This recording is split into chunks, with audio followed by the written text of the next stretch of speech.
So again, we have the equations of tangent and normal lines. So this is part 2 of our discussion. So in the first part of our discussion, we have discussed slope of a curve na gagamitin natin sa pagkuha ng equation ng normal and tangent lines. Okay. But before we proceed to the equation of tangent and normal line, review muna tayo ng useful concepts ng analytic geometry, which is straight line. Okay, reviewin natin. So sa straight line, sa mga concept, so write natin lahat.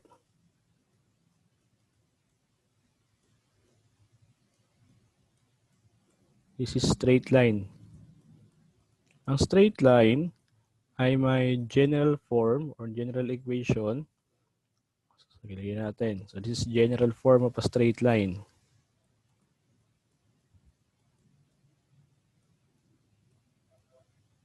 Ang kanyang general form ay A x plus by plus c equals 0. So ito ang general form ng isang straight line. A, B, and C are constants. Dito ano. So yan yung general form ng straight line natin. Pero meron tayo diyang different standard forms na ginagamit. Sige, so we have standard forms.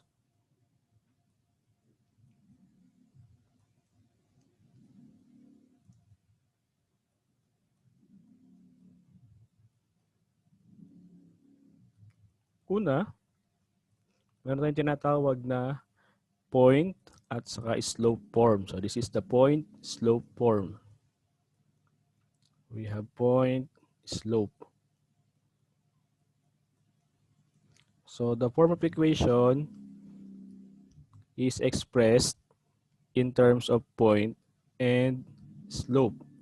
So we have the point slope form. Ito, yung naka-pattern ng y minus y sub 1 equals m times x minus x sub 1.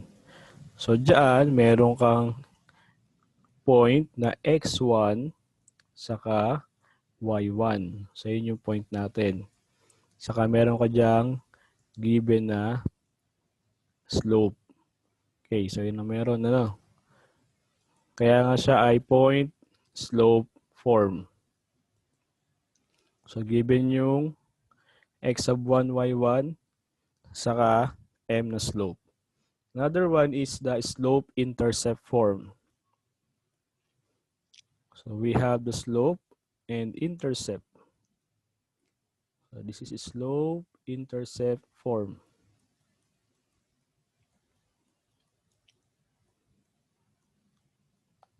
So mahalaga ang analytic geometry sa pagkuha ng equations of normal and tangent line. Kasi minsan nagagamit natin mga concept dito para mas ma-solve natin yung given problem. Okay, we have the slope intercept form. Kung yung isa kanina ay point at slope, ito naman is slope saka intercept. Kaya ang form nito is y is equal to mx plus b. Ito isang common at gamit na gamit, especially dito sa may ating calculus sa equations of normal and tangent line. Y equals mx plus b. So meron ka diyang m, slope, meron kang b, yung intercept. So the y-intercept. Okay. Another one is the intercept form. So dito naman, puro intercept lang meron tayo, x and y intercepts. So intercept form.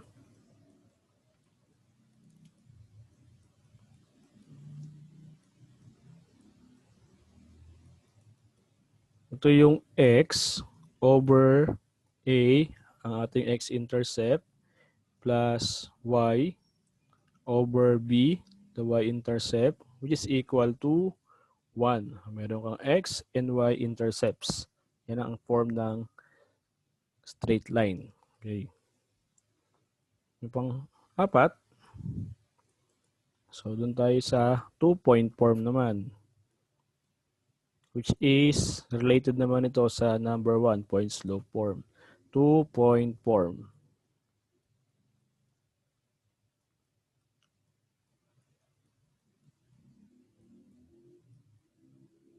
Ang 2-point form, may given na dalawang points, which is x sub 1, y sub 1, and x sub 2, y sub 2.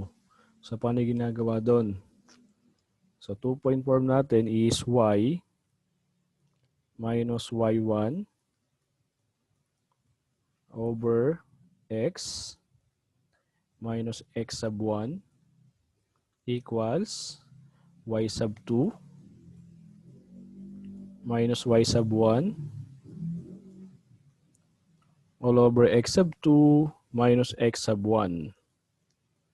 Okay. This is, meron ka dyang 2 points, ano? Point 1, x1, y1. Point 2, x2, y2. So, yun yung form ng 2-point form. Actually, yan ay kahawig ng point slope form. Pagka kasi ito ay multiply mo doon, itong part na to, multiply natin. Ito lang. Multiply mo dito. So, magkakaroon ka ng y minus y1 equals, ito naman kasi, nakatumbas ito ay slope, diba? Change in y over change in x. Y sub 2 minus y sub 1 all over x sub 2 minus x sub 1 is slope, ang katumbas nun. Kaya para ka rin merong y minus y1 equals m times x minus x1. Ito pa rin yun si point slope form. So, pwede din siyang gawing point slope form. Ano? So, isa niya pinakagamitin is yung number 2, the slope intercept. Kasi kung meron tayo equation ng line in general form, let's say we have 3x plus 2y plus 1 equals 0. Ito kunwari yung ating general form ng line. At ang hahanapin mo ay slope ng line. Pwede mo siyang gawing slope intercept form. Ayusin mo lang siya ng y equals mx plus b. Ibig sabihin, lahat ng walang y, lipat sa kabilang side. So magkakaroon ka ng 2y equals, lipat mo ito, magiging negative 3x yan. Saka minus 1. And we're solving for this pattern, y lang dapat. We divide both sides by 2. So cancel ang 2 dito. Meron tayong y. Magbubuka rin mo itong fraction, ano? Negative 3x over 2 minus 1 over 2. So we can solve for y. This is y. mx. So negative 3 over 2 ang slope niya. Yan ang isang nagagamit natin sa equation ng straight line. Okay, no, sige. Then, punta tayo ngayon sa tinatawag natin na parallel lines. So paano ba ang parallel lines?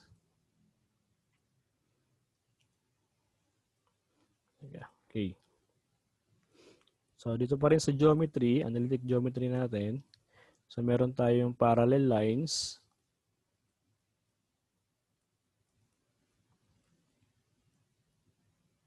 So, yun, meron kong dalawang line na kahit gaano man siya kahaba i-extend. So, yan ay hindi magmi-meet. Yung dalawa na yan, hindi sila magi-intersect. So, yan ay parallel lines. So, pag meron tayong parallel lines, kasi we have line 1 and line 2. This is our line 1. This is our line 2. So, ang line 1 ay mayroong slope. So, meron niyang m sub 1. Ang m ay slope ha. Again, m is slope.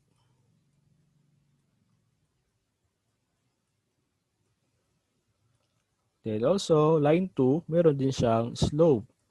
If we have parallel lines, ang atin diyang magiging consideration is the slope. So, in parallel lines, ang m1 ay equal sa m2. Take note, ano, for parallel lines, equal ang slope ng line. Okay.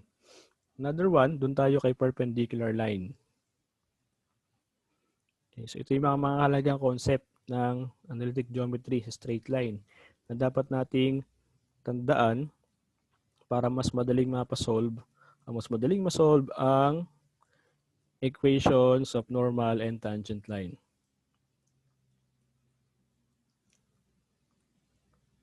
Okay, so we have the perpendicular lines. Say I have here line 1. This is my line 1. And meron tayong perpendicular L2.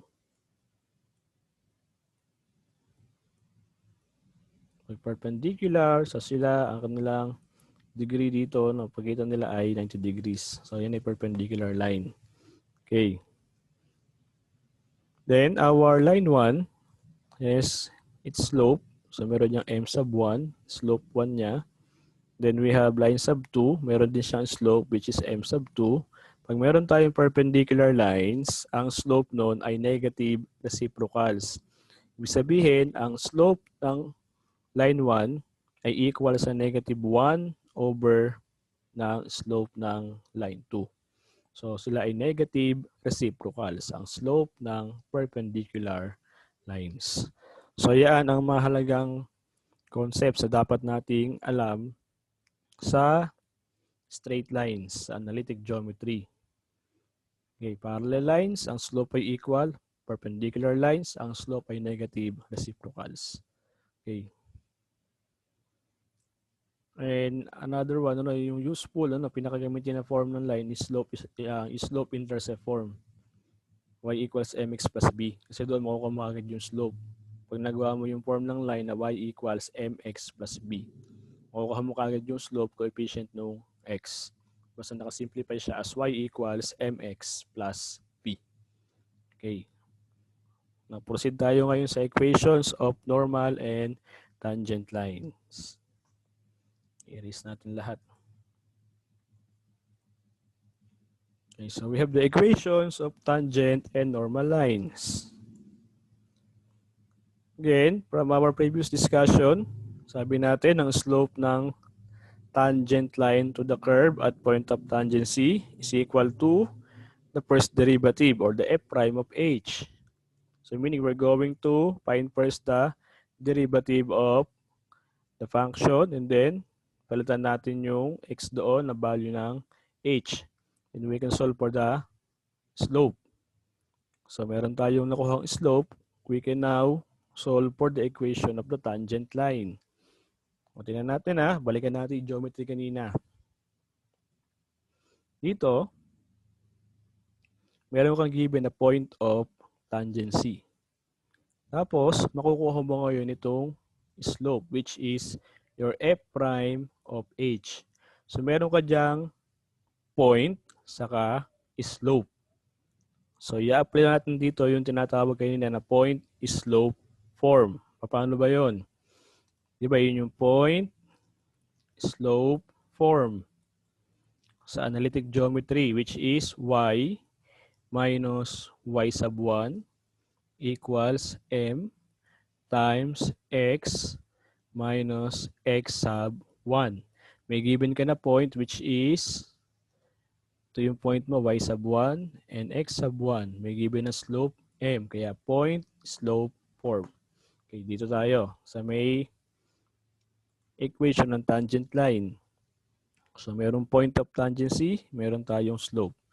So, using this pattern, this point slope form, so equation of tangent line is now equal to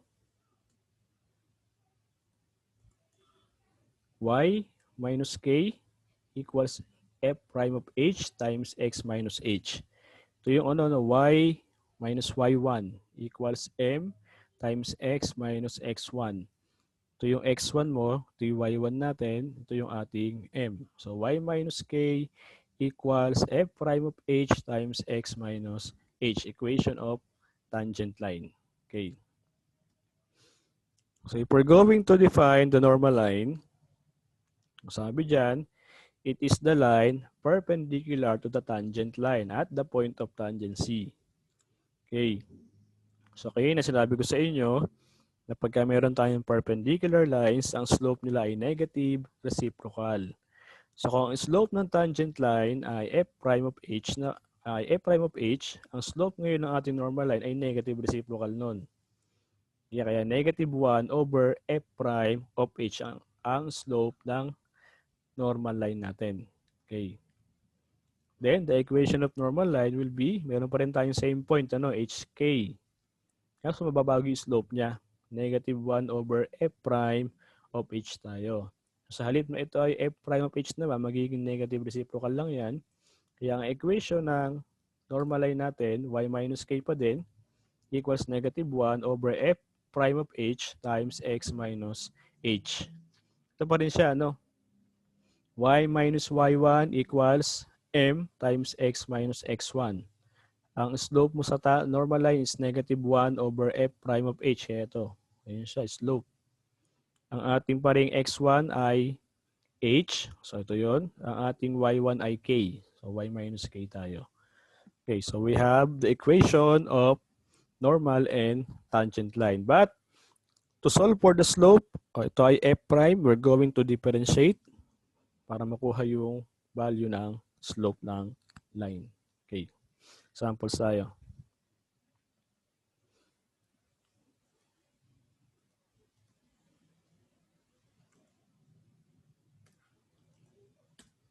Okay, so for number 1, we're going to find the equations of tangent and normal line to the curve y equals 3 minus 2x minus x squared at point 1, negative 1. Okay, tingnan natin.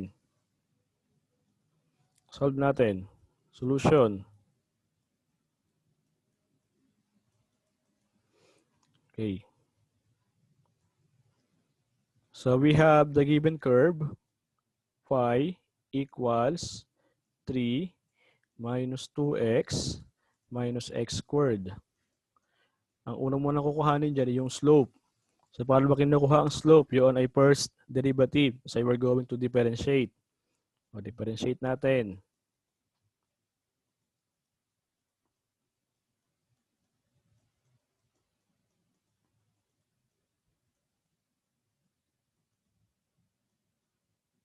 Differentiating, we will have y prime equals, ang derivative ng 3 ay 0. Derivative ng negative 2x ay negative 2. Minus derivative ni x squared ay 2x. So binigay sa atin yung point kung saan nakatangent, yun ay 1, negative 1. And we're going to find the slope at that point. So at point 1, negative 1, so we have 1, negative 1. The slope is now equal to negative 2 minus 2. Value ng x ay 1, kaya magiging 1 yan. Then y prime is now equal to negative 2 minus 2. So we have y prime equals, okay, negative 2 minus 2 or negative 2 plus negative 2 is negative 4. Ito ngayon, yung ating y prime or ito rin yung ating f prime of h. Ito ang ating slope, y prime slope. Okay. Now we're going to solve for the equation of the tangent line. Doon muna tayo. So doon tayo sa equation of tangent line.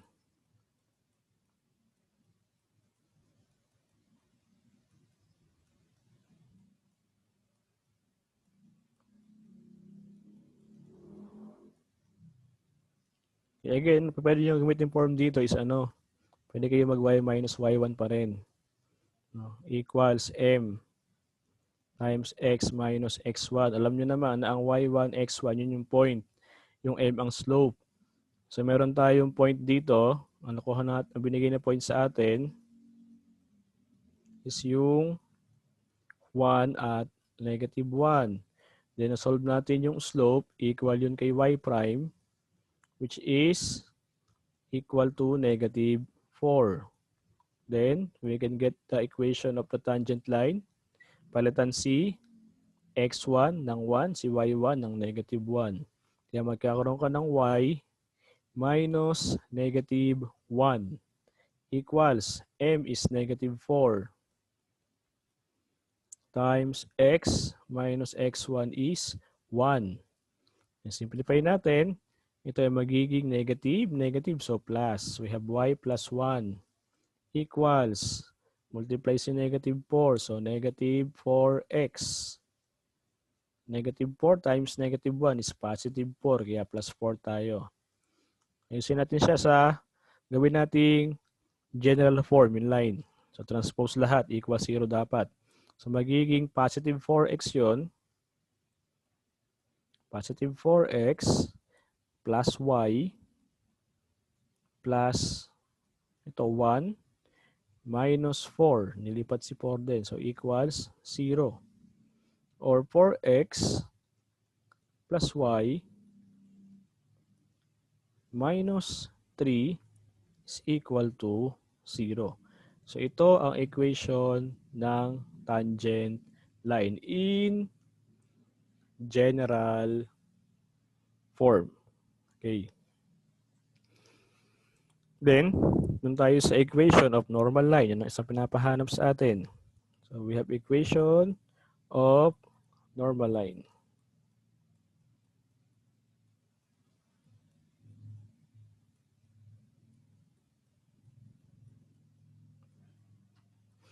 Okay, again, yun ay y minus y1. Sa halip na m, negative 1 over m ka, no? Sa normal line.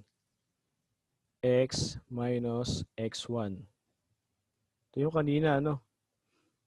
Kaya bahala, pwede yan kasing y minus k equals negative 1 over f prime of h. Same naman sila. Iba lang yung mga symbol. X minus h. Okay, so ito ano. Yan. This is y1, katumbas niya ay k. x1, ang katumbas ay h naman. Ang f prime of h natin ang slope na m. Okay, palitan natin. Y minus, ang ating point sa y ay negative 1. Kaya minus negative 1. Negative 1 over, ang slope natin ay negative 4. Ito ay, ayun, negative 4. So, negative 1 over negative 4 tayo. Times x minus, ang value ng x na point ay 1. Minus 1. Using ko muna, y plus 1 equals, ito, negative over negative is positive na yan. Positive 1 over 4. Times x minus 1. Then, since ito ay fraction, itong 4 ay multiply natin. Di ba ito? Multiply mo doon kay y plus 1. Kaya magkakaroon tayo ng 4 times y plus 1. Cross multiply lang ginawa. Ano? Equals 1 na maiiwan dito times x minus 1. Simplifying, we have 4y plus 4 equals 1 times x is x, 1 times negative 1 minus 1. So, negative 1 pa rin siya. Again, transpose natin para maging general form ng line. So, magiging negative. Unahin mo si x, negative x. Nilipat. Sunod si 4y, yung y na variable natin. Plus 4, write natin. Nilipat to magiging plus 1. Equals, wala natira, kaya 0. Or we have negative x plus 4y plus 5 or plus 1 equals 0. Or pwede mo rin yung i-multiply by negative 1 nating equation. Pag multiply na negative 1 dyan, mababago yung mga sign. Magiging positive x na yan minus 4y minus 5 equals 0. So, multiply ko lang siya sa negative 1. Then, this is our equation of normal line. X minus 4y minus 5 equals 0. Okay, so kayo bahala dito. Kung madaling tandaan itong equation na to, pwede naman ito. Kung okay kayo sa may y minus k times m, pwede rin naman. Kasi yan pa rin na equation ng point slope form. Nabago lang yung mga symbol natin. Okay. Sige. So, yan ang ating example number 1. Lipat tayo sa example number 2. I-erase natin lahat ulit.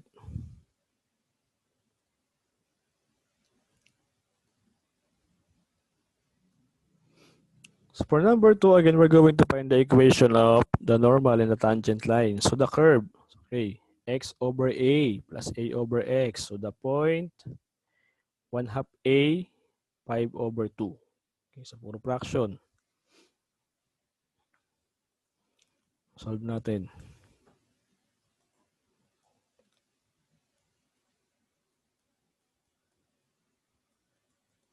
Okay, y is equal to x over a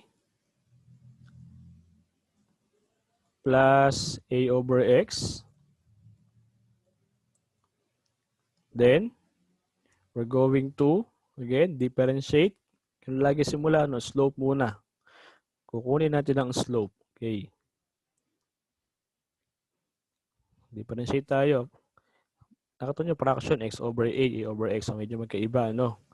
Huwag nyo nang, ito kasi yung x over a, x ang variable, ang ibaba ay a, ang a ay constant.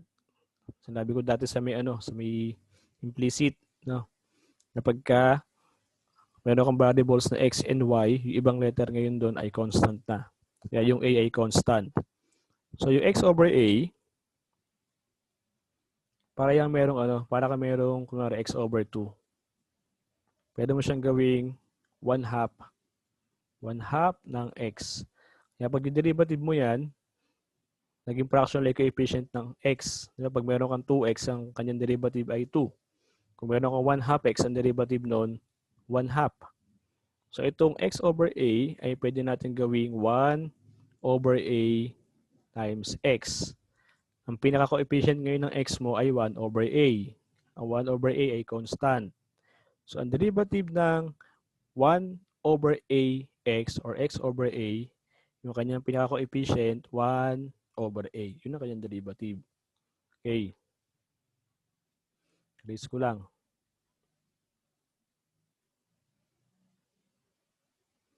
Ngayon, sa isa, a over x, pwede mo dyan i-apply yung quotient, Pwede mo siya i-apply dyan. Kasi ito ay constant over variable. Negative c over b squared, derivative ng b. Natandaan yung formula ng quotient natin. So, differentiate natin y prime is now equal to, gaya kanina, ito ay 1 over a times x. Ang derivative ng x, yung kanyang pinaka-coefficient. Ang coefficient na ito ay 1 over a. Kaya 1 over a ang kanyang derivative. Plus, this is equal to, yung c over b, apply natin. C over b is negative c over b squared times derivative pa tayo ng b. Okay, so this is c over variable b.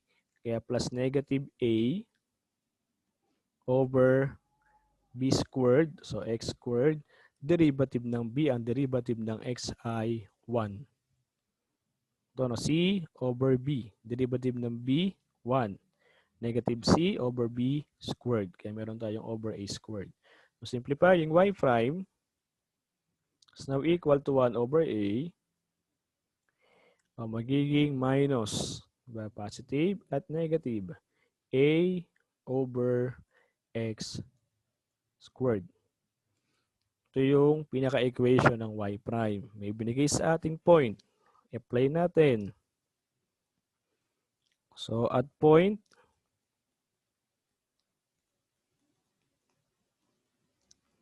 one half a, or gagawin ko ng a over 2, a over 2 is 1 half a din. 5 over 2. Again, yung 1 half a, ginawa ko ng a over 2. 1 times a is a. So we have a over 2. Okay. So y prime is now equal to 1 over a. We're going to replace x by a over 2. Diba? Ito ay x at y. So ang x ay a over 2. Kaya a over 2 quantity squared. Now, simplify natin. Y prime is equal to 1 over a minus a all over, exponent tayo, a squared. Kaya a squared yan.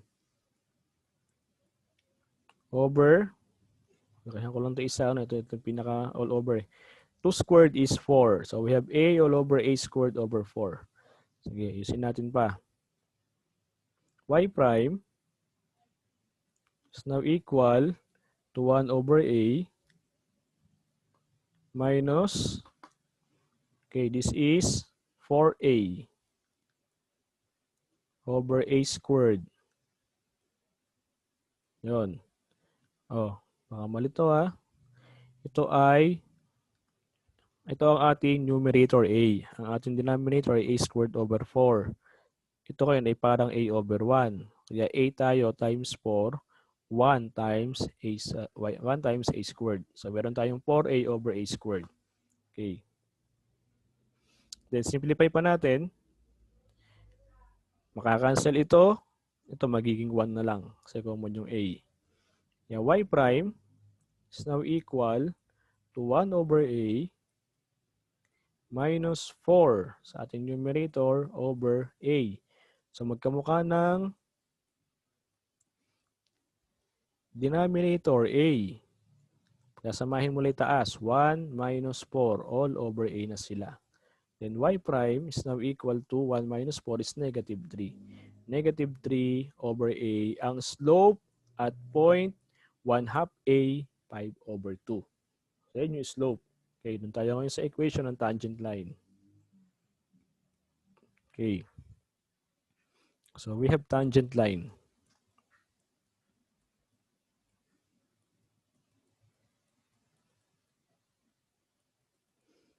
Okay.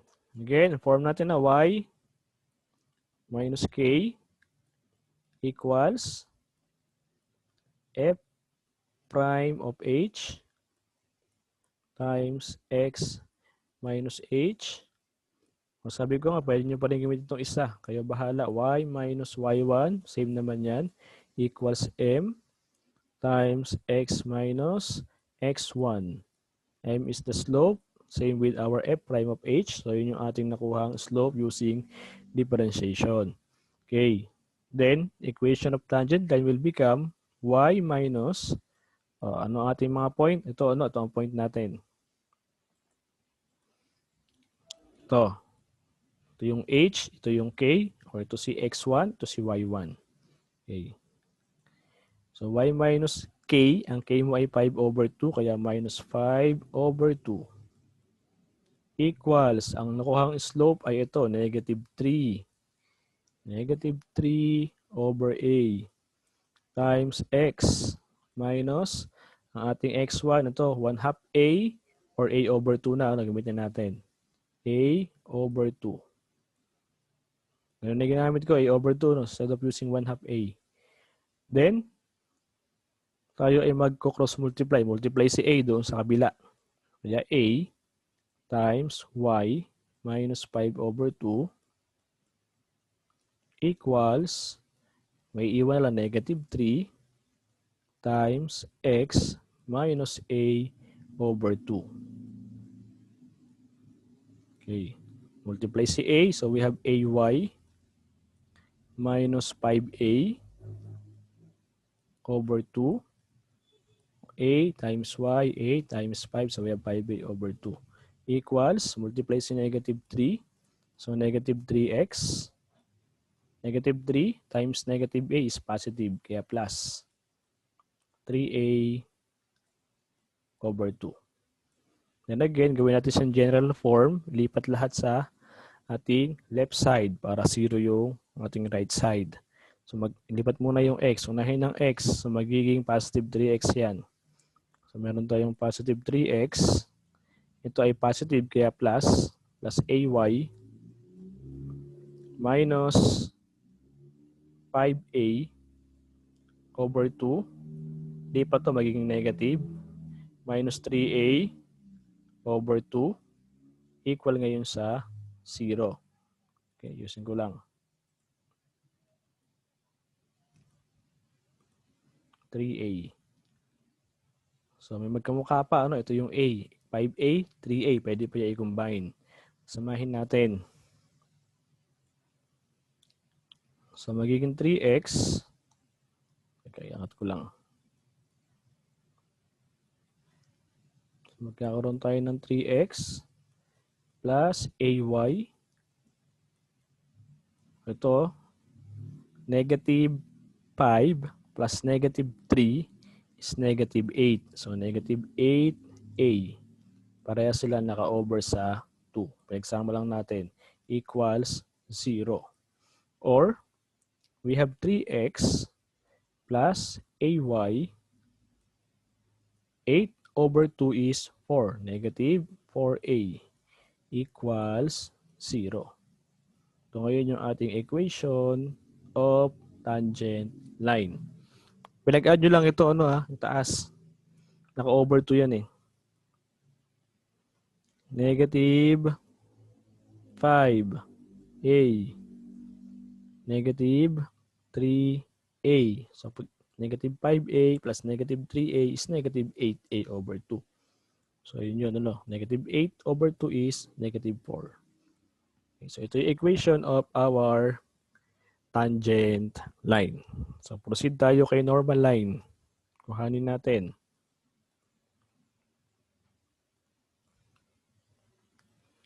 So, we have the normal line.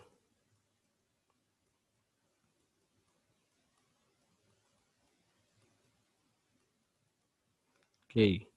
Again, y minus k is equal to negative 1 over f prime of h times x minus h. Okay, then y minus, ano ulit tayo? 5 over 2 ang ating k. Equals negative, ito since ang slope mo ay 3 over a, babalikan mo lang yan. Babaligtarin mo, a over 3 na tayo. Kaso, babago yung sign. Diba? Sabi kasi, negative reciprocal. Sabihin nun, babaligtarin mo, mababago ang sign niya. Kung siya ay negative, magiging positive siya. Kaya meron ka ngayong a over 3 sa kanyang negative reciprocal. So, galing tayo ng negative 3 over a. Mababaliktad dyan pagka normal line nat, a over, sa halip na a over negative 3, magiging a over 3 na siya kasi negative reciprocal. Para di naman humaba ang pagsosolve. Ganito kasi nangyari doon. Negative 1, di ba sabi, over the slope, which is negative 3 over a. Tingnan nyo Ito ay whole. Over 1 yan. Multiply mo dito. So, meron ka dyang negative 1 times a is negative a. 1 times negative 3 is negative 3. Negative a over negative 3 is a over 3. So, yun ang sagot mo. Ganun siya ba? Naging positive a over 3. Matandaan nyo lang, pagka ang kinukuha mo yung slope ng normal line, nababaligtad, nare-reciprocal yung slope na nakuha natin. Tapos, ang gagawin, mababago yung sign. So, ito ay negative. Reciprocal mo yan. Reciprocal mo yan. Magiging a over 3. Tapos magka-positive siya. From negative na bago ang sign. Okay. Tingnan natin.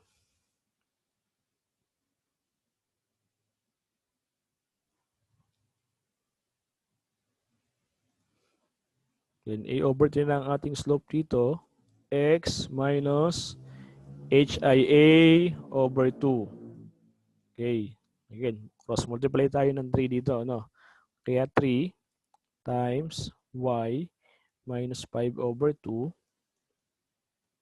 equals a times x minus a over 2.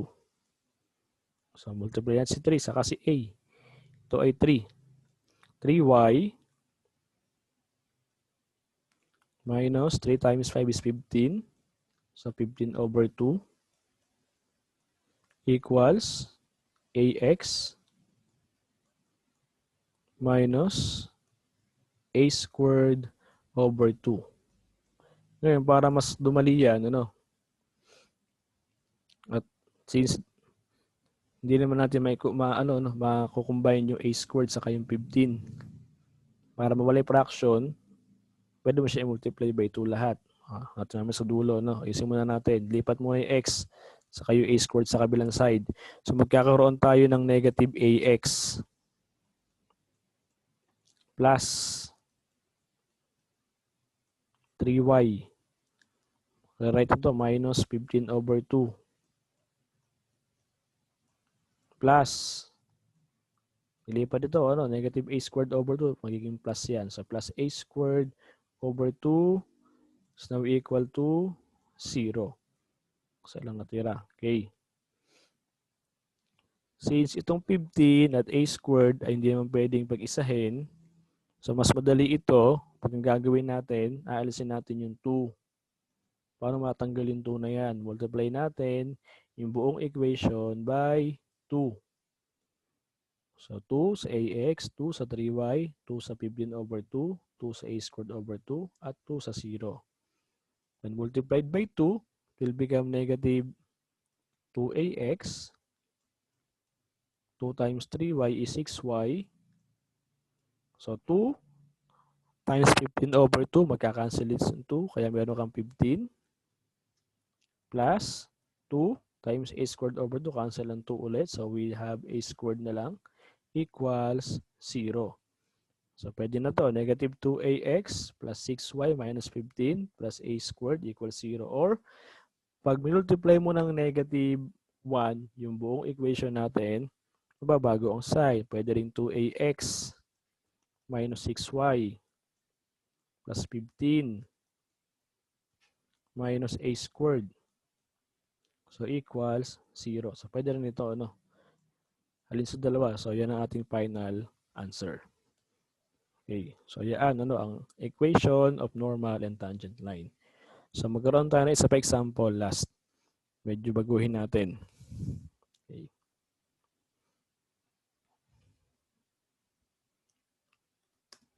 Erase natin muna ulit lahat.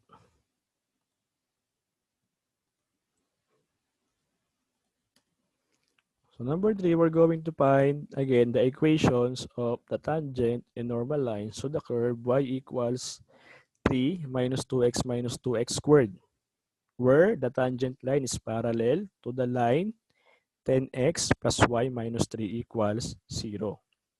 So okay, medyo na iba dito, ano? Ang binigay na condition dyan, yung ating tangent line ay parallel sa line na 10x plus y minus 3. Okay. Ito ba? The tangent line is parallel to the line 10x plus y minus 3 equals 0. Okay, solve muna tayo, ano? Tayo sa ano ba? Same procedure tayo muna para matunan niyo pa ang mangyayari. Okay, solve natin.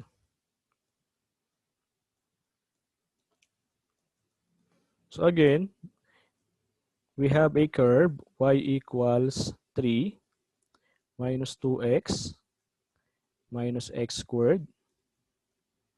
So ang sabi sa atin dito, kukuhanin ang equation ng tangent line and normal line to the curve. Okay.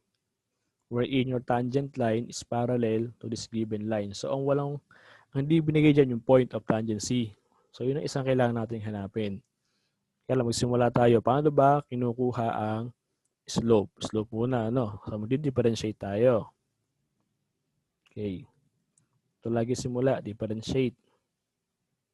Para makuha natin yung slope ng tangent line.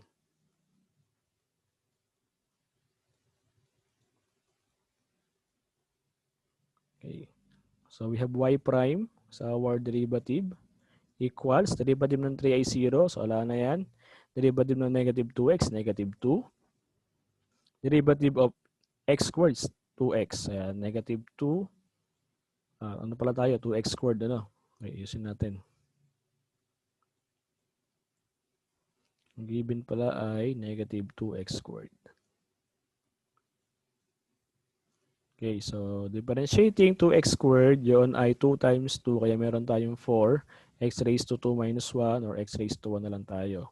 Y prime is negative 2 minus 4x. Kaso wala tayong x. Walang value yung x natin, walang binigay na point. Okay, wala rin tayo makukuha ang slope.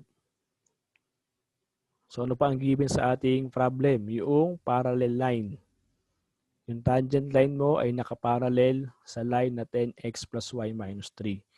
Diba sabi ko kanina, pag parallel lines, equal ang kanilang slope. So para makuha mo yung slope na to, doon tayo sa slope ng parallel line. Okay. So since tangent line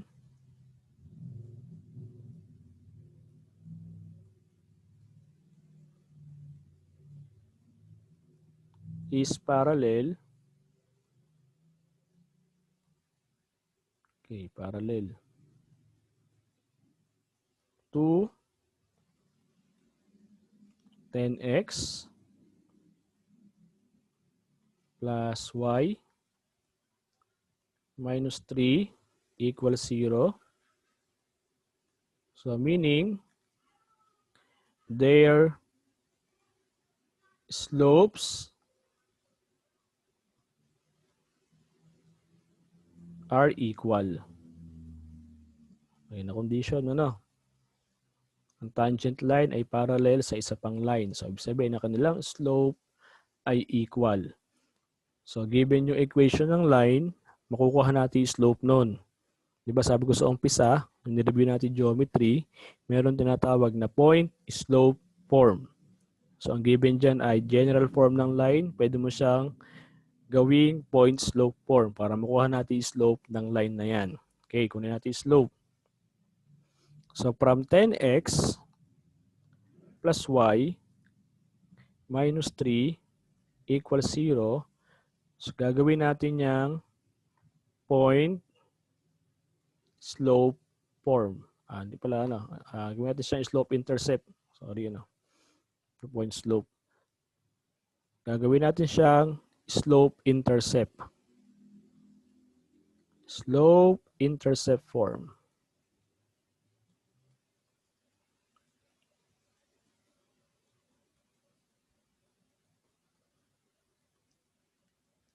Okay.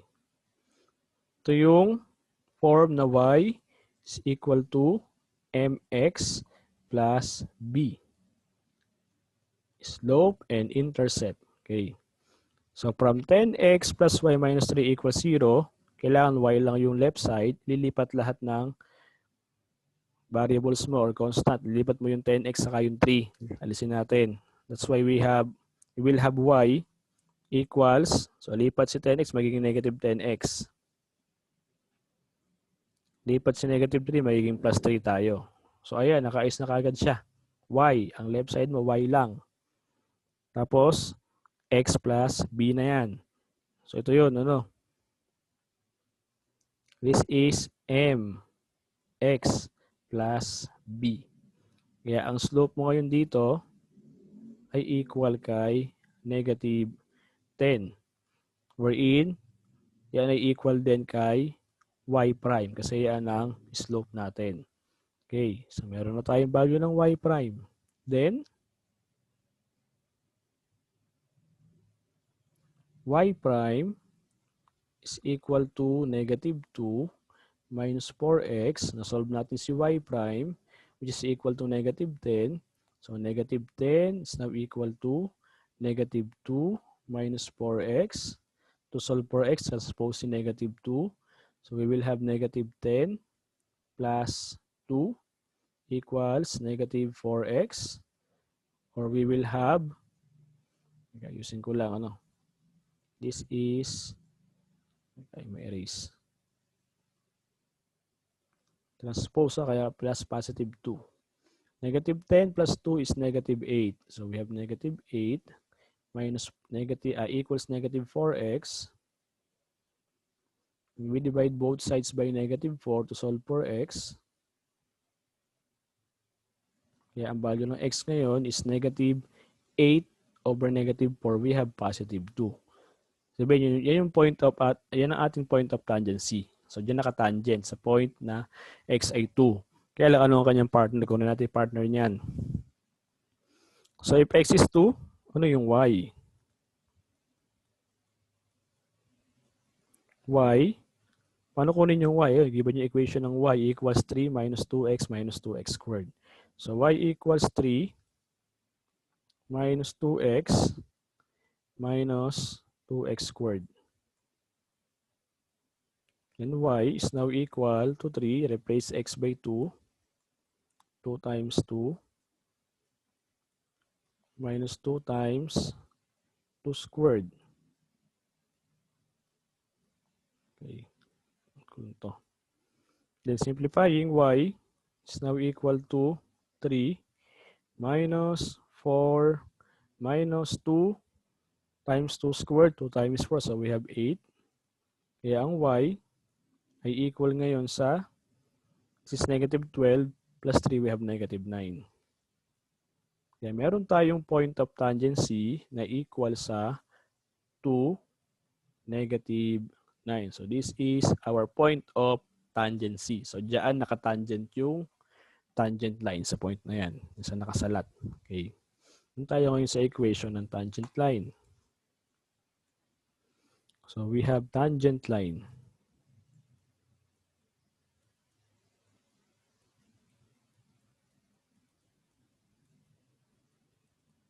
Again, y minus k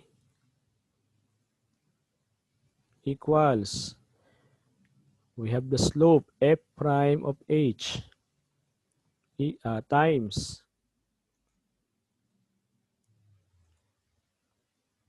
x minus h. Okay. Meron tayong nakuhang point ha. Ang point mo ay 2, negative 9. Yan nakatangent. Ang slope naman ay ito, negative 10. So y minus, ang k natin ay negative 9. Y minus negative 9 equals, ang slope natin ay negative 10. So negative 10 times x minus, ang point na x ay 2. Usin natin, y, negative negative is plus. So y plus 9 tayo equals negative 10x multiply sa negative 10 plus negative 10 times negative 2 is positive 20. So we have plus 20. Then ayusin pa natin ulit. Transpose lahat. So magiging positive 10x plus y plus 9 minus 20 equals 0. Or 10x plus 9, diba? Combine mo to, minus 11 equals 0. So ito ang equation ng ating tangent line. Okay.